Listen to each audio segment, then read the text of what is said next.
अस्सलाम वालेकुम। Welcome to our cooking channel. तो आज हम बनाने जा रहे हैं रोगनी नान, बिल्कुल तंदूर की तरह। यहाँ पर आप देख सकते हैं कि इसे देख के कोई नहीं बता सकता कि ये तंदूर में बने हैं या घर में बने हैं। तो बगैर किसी देर के आइए चलिए शुरू करते हैं।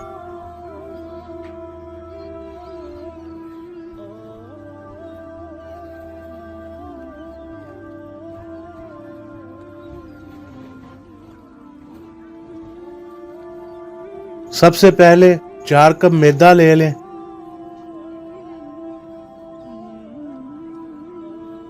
अब इसमें 2 चम्मच खुश्क दूध ऐड करें।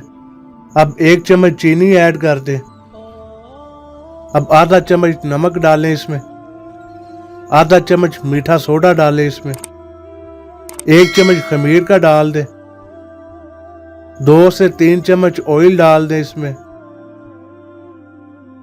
अब ये नीम गर्म दूध है, इसकी मदद से आप इसे गूंद लें। दूध इसमें डालकर जैसे आप आटा गूंदते हैं वैसे इसे गूंद लें।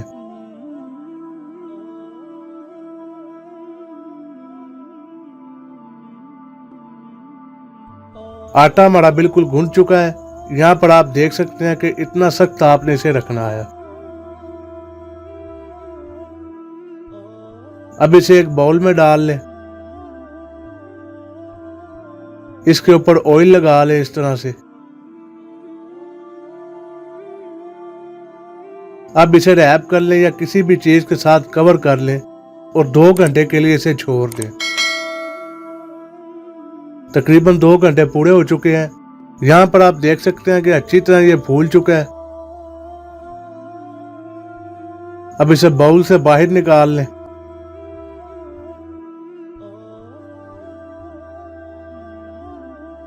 और इसे सेट करके लंबा कर लें।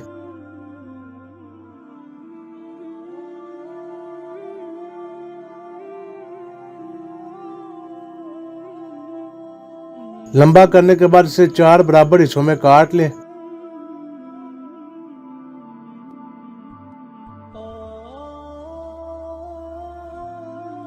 अब इनके पेड़े बना लें।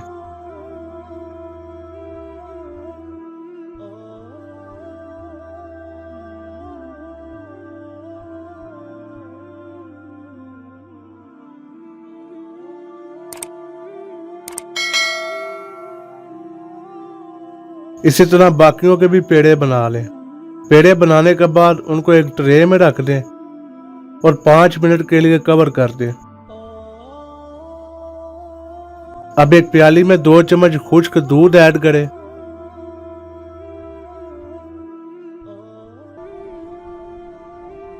थोड़ा सा पानी डालकर इसे अच्छी तरह हिला लें।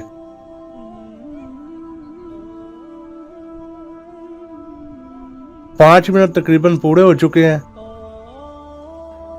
अब इनमें से बेलने के लिए एक पेड़ा उठा लें और बाकियों को कवर करके रख दें। अब इसे हाथों की मदद से पहले इस तरह दबा लें। अब इसके ऊपर थोड़ा सा मैदा डालें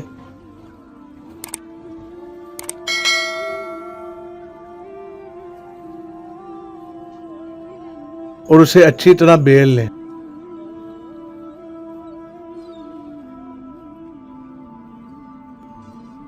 बेलने के बाद हमारे पास ये लकड़ी की डोई है।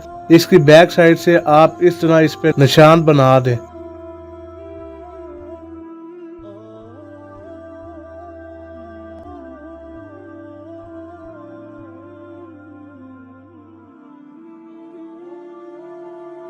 इस तरह से आपने पूरे नान पर निशान बनाते जाना है।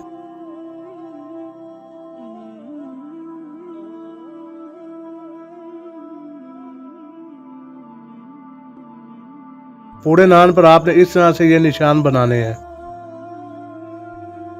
अब इसकी साइड चेंज कर लें और इस पर पानी लगा लें ताकि ये तवे के साथ अच्छी तरह चिपक जाए।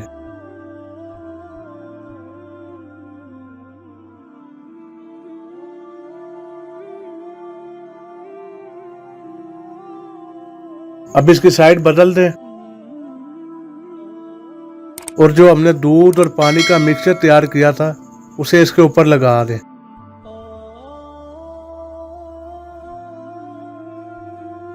इस तरह से पूरे नान के ऊपर अच्छी तरह लगा दें।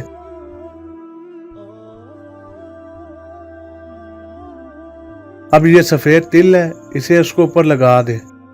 आप इसकी जगह कलवंजी भी इस्तेमाल कर सकते हैं।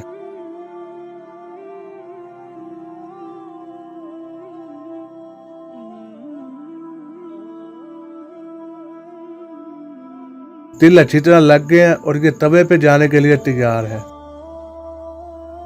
अब लोहे का एक तवा ले लें। तवे को हमने पहले ही गर्म कर लिया था। अब इसके ऊपर नान डालकर इसके नीचे आंच बिल्कुल हल्की कर दें और हल्की आंच पर आपने इसे पकाना है।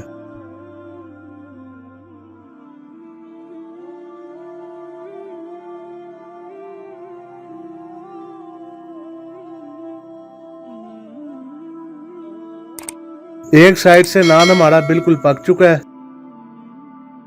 अब एक कोई भी पुरानी कढ़ाई ले लें। कढ़ाई को हमने पहले ही तेज आंच पर गर्म कर लिया था। अब इसके ऊपर तवा इस तरह उल्टा लगा दें और इसे मीडियम टू लो फ्लेम पर आपने पकाना है। इसमें तकरीबन 5 से 10 मिनट लगेंगे। 5 से 10 मिनट तक ये तैयार हो जाएगा। तकरीबन 5 से 7 मिनट हो चुके हैं और नान हमारा बिल्कुल तैयार है। यहाँ पर आप देख सकते हैं कि कितनी अच्छी लुक और कितना अच्छा कलर आया है इस पे।